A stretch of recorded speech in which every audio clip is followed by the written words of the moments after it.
Those were, it seems, the happy times. Paris, or Paris, no matter how you pronounce it, the magic is the same.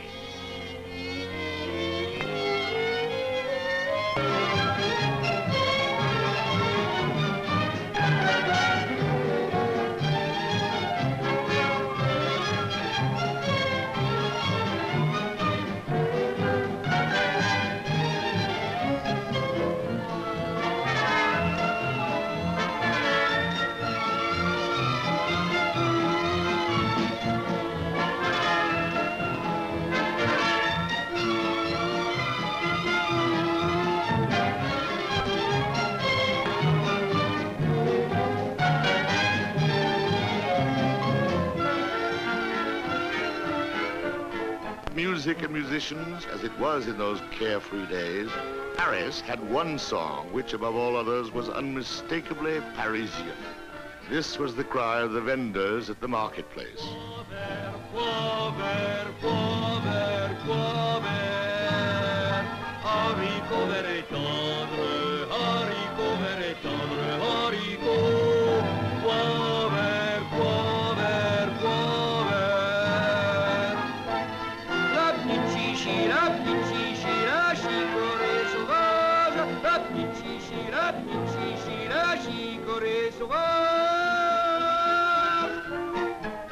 At daybreak, a kitchen garden opens on narrow cobbles freighted with history.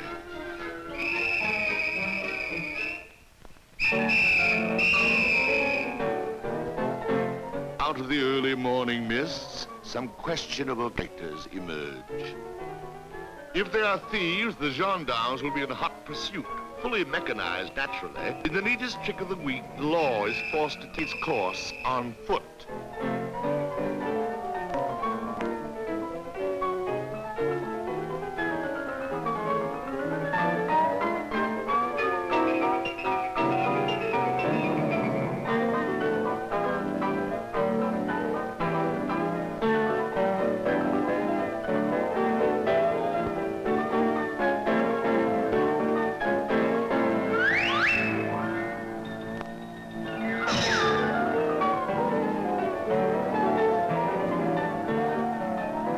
Where have they gone, these culprits? Are they lost in the shadows of the old streets or hiding on the quays?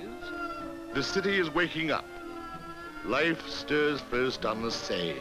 Boats are giving way to the larger ones, which will chug up the river as far as Suresnes. Not far away, that soaring structure, the Eiffel Tower, urges with the day.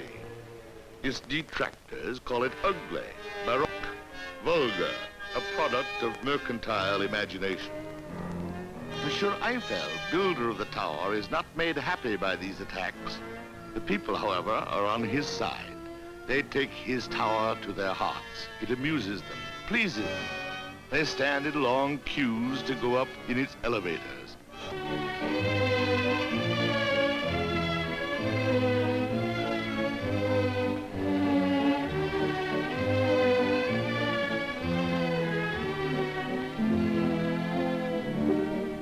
Comforted by this, Monsieur Eiffel can smile.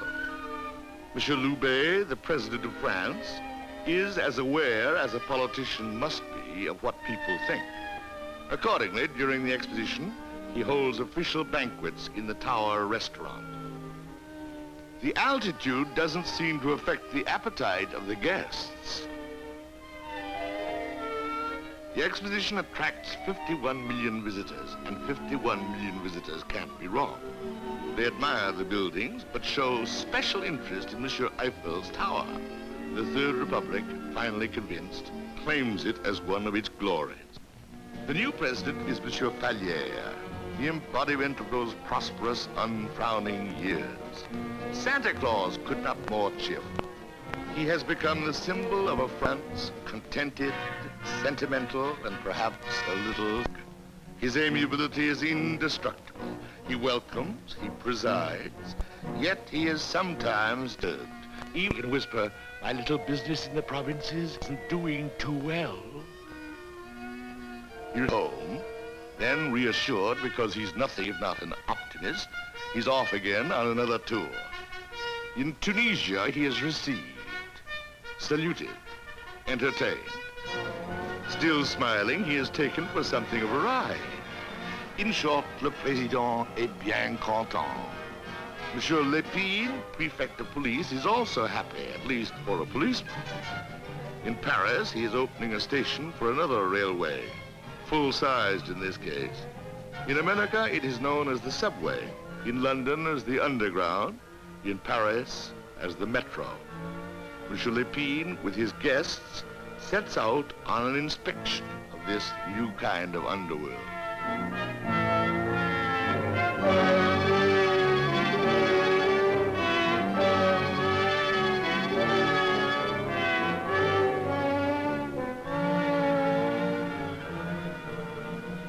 The new subterranean has launched a new style of architecture, the modern or metro style, as it is called by those who regret it. Its inspiration is industry itself. Industry with its open use of steel and iron, its frank functionalism, with something, as one critic put it, of the disorder of nature thrown in. Tastes in interiors, no less than exteriors, are changing. Monsieur Majorel's innovational furniture was a sensation at the exposition. He is certain that the search for novelty need not conflict with good taste. An allegorical nude is shown, a product of the new Bronze Age. Though undeniably traditional in her contours, she symbolizes modernism. The salon leads us to manners, indeed to etiquette. Do you know how to sit down, asks Baroness de Staff, author of Advice to the Worldly. Do you know how to walk in a hobble skirt and to conserve those graceful movements which are music to men's eyes? It is up to date to offer the left hand to a female acquaintance who offers you her right. This, of course, is something ladies should never do in the presence of a gentleman. If we are among intimate friends, we can let ourselves go a little without going so far as to cross our legs in public. The same subtleties and judgment prevail in all facets of feminine existence. They dominate the sacred rites of selecting hats and hairdos. Hair, perfumed with the scent of violets or sandalwood, twisted into all shapes, these can only be achieved with the aid of experts. When you cover this elaborate handiwork with a hat and secure it with a hat pin, be careful not to injure the eyes that admire you.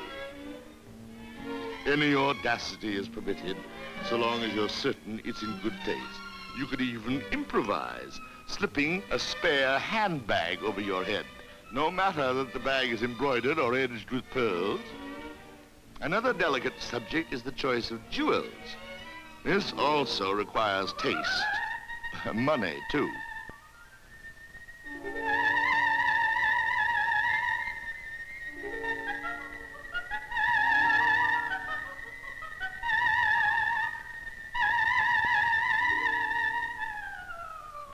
If, as a woman, you want to be in the height of fashion, you can drape yourself, as Marcel Prince does, in lamé, silver or gold or copper color. On the other hand, you may prefer, as does the equally famous Gabrielle Dosia, light tules and the perfume of flowers. Or you may present, as the newest winter model, such a costume as this.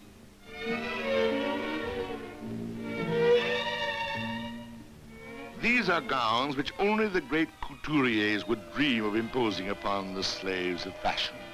Sheaths of heavy black silk, cuirasses of velvet, coats of mail made of lace or jet. Capello has immortalized the faces of the great designers. Monsieur Doyer, Jacques Doucet, Jean Worth, Caroline Raboux, Monsieur Rouff, who is so well versed in the caprices of women. But a brand new and shocking type of female, the sportswoman, is emerging.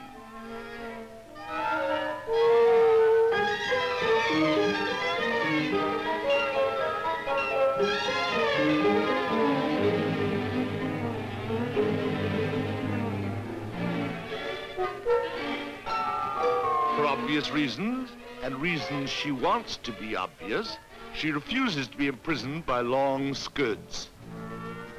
The public unveiling, so to speak, of the first girl in trousers creates a scandal. But women everywhere are on the march. Since they are beginning to do the work of men, it seems normal enough to have them wear masculine apparel. London has women electricians. Paris, it's women cabbies. Women are demanding a new life, new rights, too. They want liberty and equality, if not fraternity. The suffrage movement is in full swing. Mrs. Pankhurst is their leader. Her hat may not be pretty, but it's a statement of principles. Others elect to gain their ends in more feminine ways. They prefer persuasion to mass meetings. They find a sedate garden party an excellent means of weakening the stronger sex.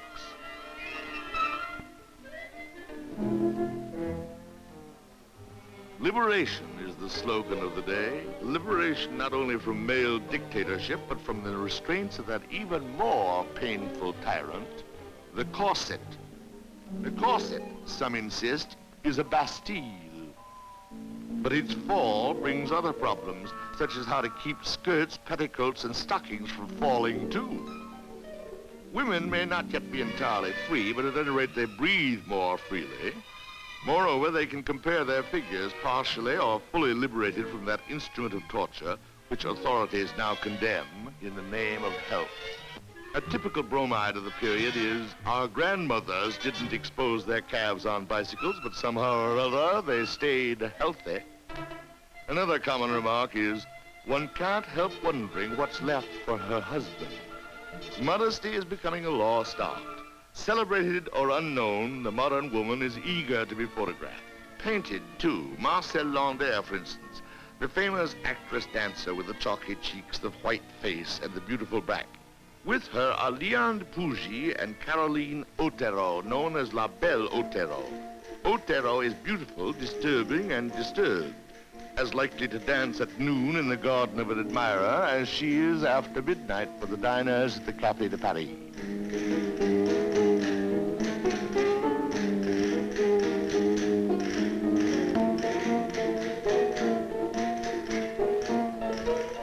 Cléo de Maraude is another publicized figure from the gay and lurid Bohemia of Toulouse-Lautrec. At the exposition, she does an exotic dance from the Far East. Although the purists insist it's not quite authentic, they admit it's delightful and let it and her go at that.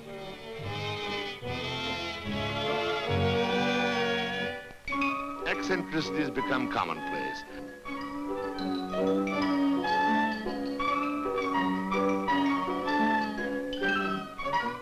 Paul Bourget describes such sirens saying, "She arches her back, avowedly to avoid me, but really she pretends to be enraged, while actually she is embracing me with her eyes." Here's a daring new French film. About what? Love, of course, and a lover to whom a wall is no obstacle.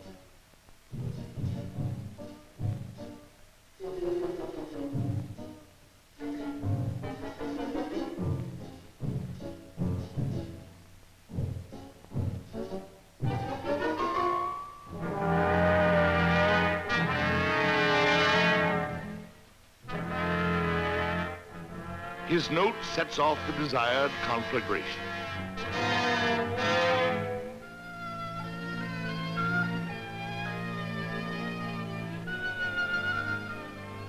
The rendezvous finally takes place, but moralists need not worry. Everyone will suffer.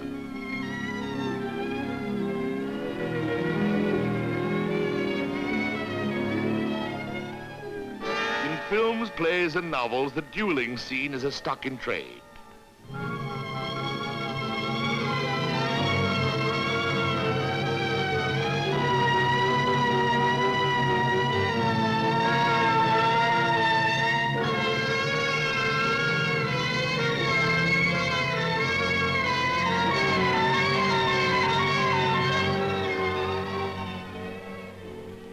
But Monsieur Wheelie, whose successful vaudeville sketches, refuses to take even love seriously. Willie is married to Collette, who is to become one of the most widely read French novelists. Interested in health, they take the country. Such exercise is not without its peril. Perhaps it would be better if there were a sign reading, "Keep off the grass." Follies, more follies. Nor is the call of the wild always responsible. Science, true or false, must bear some of the blame. Professor Richet has made hypnotism fashionable as a means of curing psychic disturbances. This doctor is obviously one of the professor's disciples. Persuades his patient to describe the dreams which have been troubling her. She is and schizophrenic desire for revenge.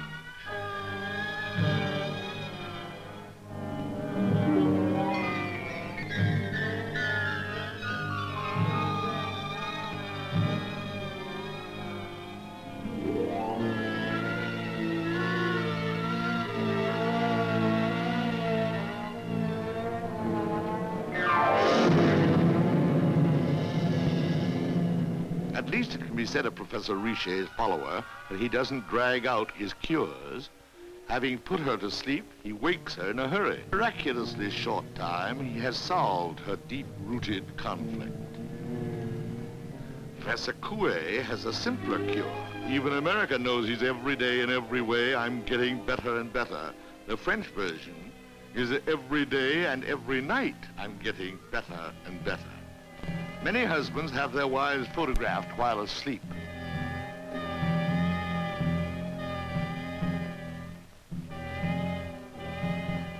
Another fad, women have themselves vaccinated in public.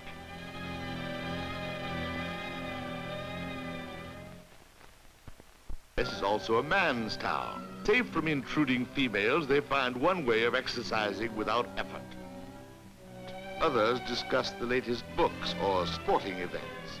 Tony de Castellan, husband of Anna Gould. Robert de Montesquieu, whose oddities Proust transcribed. Pierre Louis.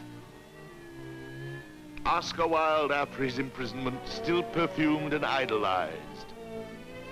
De Max, the venerated tragedian. Marcel Proust, novelist extraordinary. He is brilliantly at work recording the social scene around him. As the century advances, it becomes clear that the Paris of M. Proust is changing as well as the France of M. Fallières. The allure of the ladies who promenade in the Bois is no longer quite the same. Their gait is less languid. They not only want to see, they want to be seen.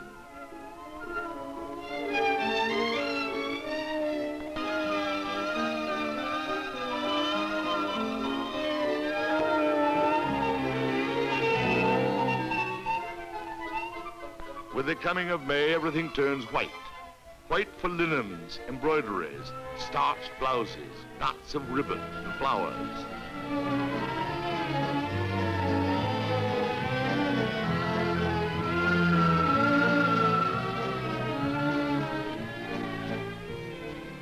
The season of carnivals, races, and athletic contests has arrived.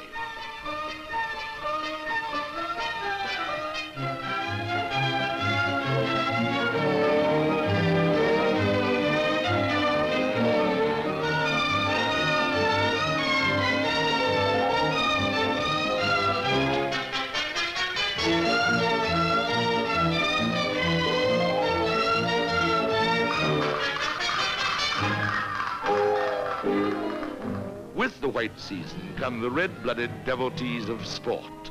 The winner of this cross-country military race is Jean Bouin. Georges Carpentier is a hopeful novice of whom great things are expected.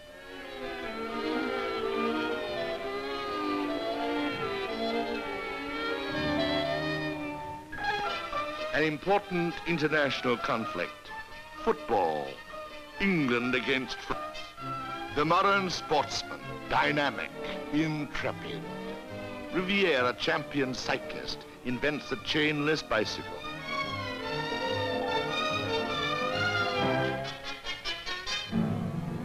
Automobilists try constantly to beat their own records. Racers dream of doing 45 miles an hour.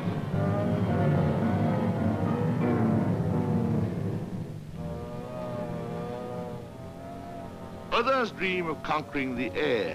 The Count Lavaux, a leading aeronaut about to make a balloon ascension, speaks a few words on the future of dirigibles. The Duchess d'Uzès is more down to earth in her sporting tastes, being a huntress both of foxes and celebrities.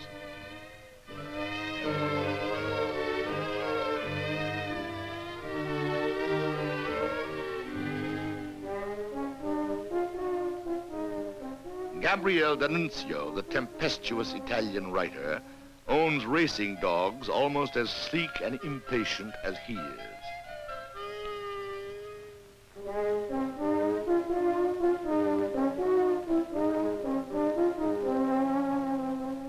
La chasse, le vin et les belles, c'était le refrain de Bourbon. Il rencontrait peu de cruels et trouvait toujours le vin bon. Ses tresses étaient fidèles et ses chiens avaient du renom. The Duchess leaves her estate for one of those fashionable weddings which are the delight of the Faubourg Saint-Germain.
The honeymoon starts from the Gare de Lyon, perhaps headed for Nice and the Promenade des Anglais.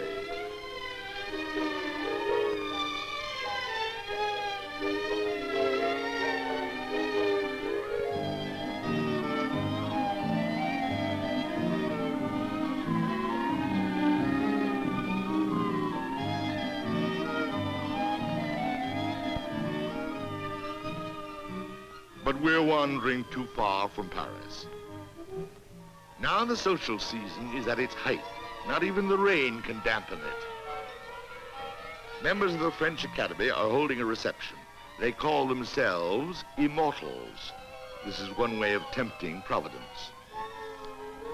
That same rain which dares to drop on an immortal doesn't spare Paris. In 1910, the Seine is in a menacing mood. The water level is rising daily.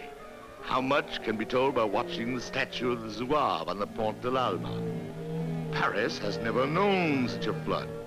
It is worse than a tornado, worse than a war. But wars are fortunately things of the past. The metro of Lepine is endangered.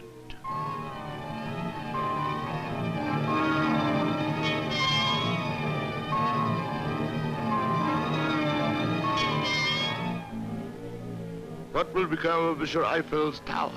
Will it be a lighthouse?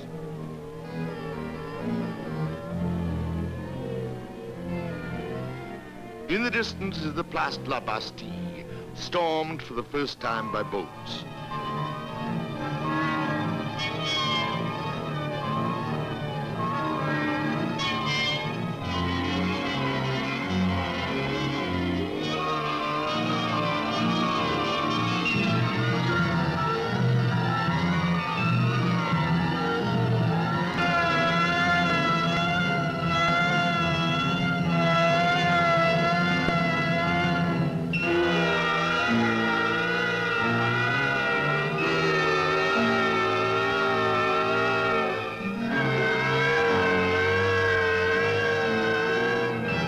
Rowboats replace taxis to reach the Gare Saint-Lazare. Paris begins to resemble Venice. Commuters in particular are fed up. It's no fun taking a raft from the suburbs to get to work in the city.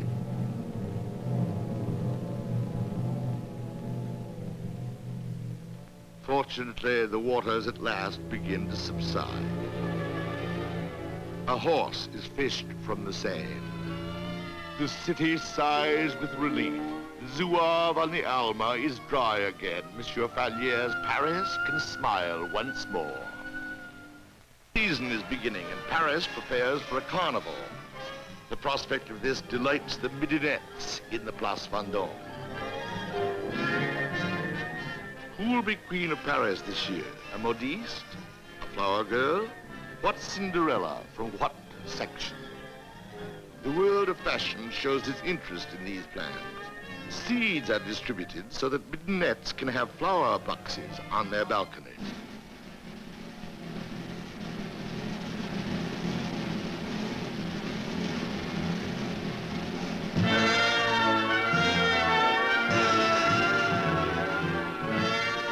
Escorted by a city councilman, the newly elected queen enters her carriage. She is Marie Poirier. Ordinarily, she presides over a stall in the market.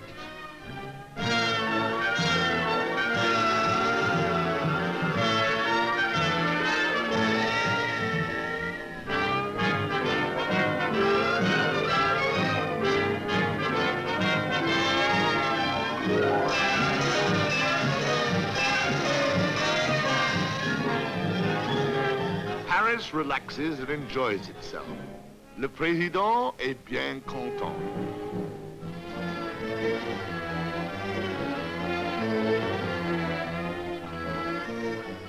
Amusement parks are jammed. Foreign exhibits attract vast crowds. The Dragon at Luna Park is confronted with all kinds of sights. Turkish, Chinese, and Japanese shows are all the rage.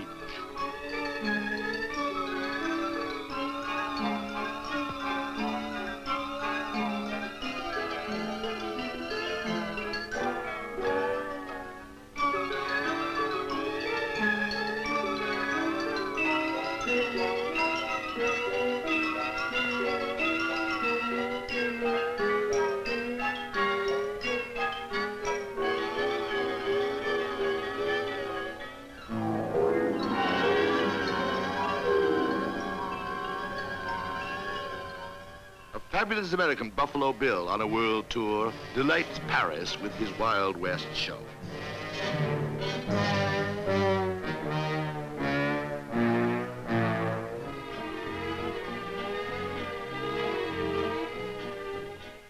For Sunday strollers, a grand concert in the Jardin des Plantes.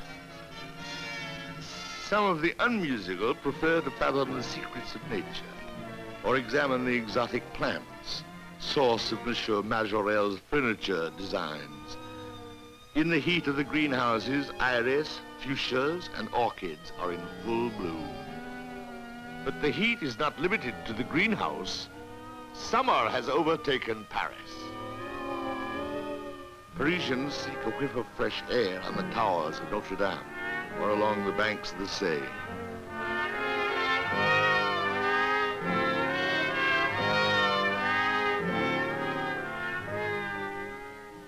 Others, for 2 sous, take the little excursion boats.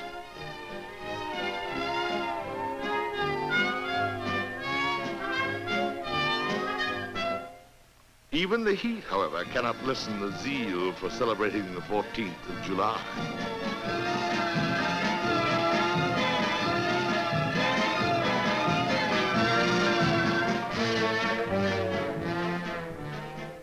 There is dancing in the streets.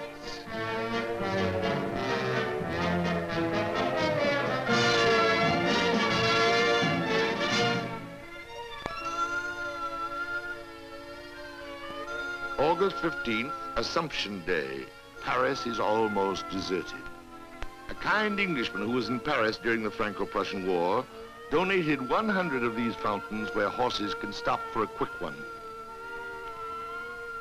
Humans try to find relief at sidewalk cafes. And early but familiar aspects of the Parisian scene are now reported going undercover.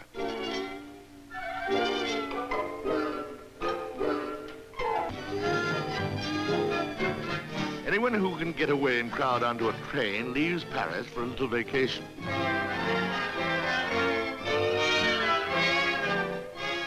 Although Vichy can be hotter than Paris, its waters are health restoring. There is also the casino and the music pavilion.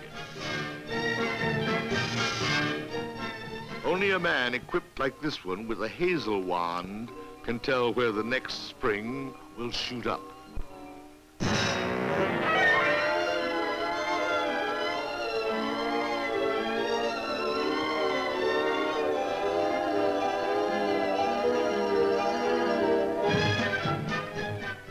Many families prefer the seashore and push their way onto trains to get there.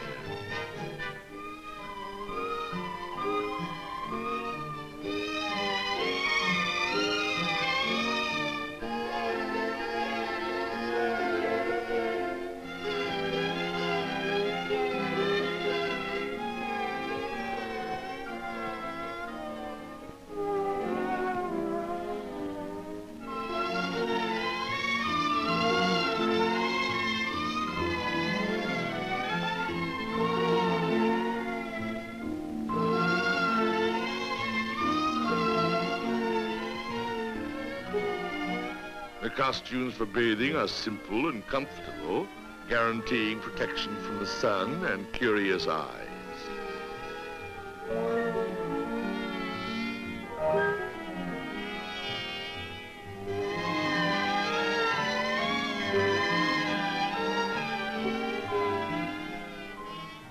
A few modest souls don't take to the water, but are taken to it in these cabins on wheels in which they can change their clothes.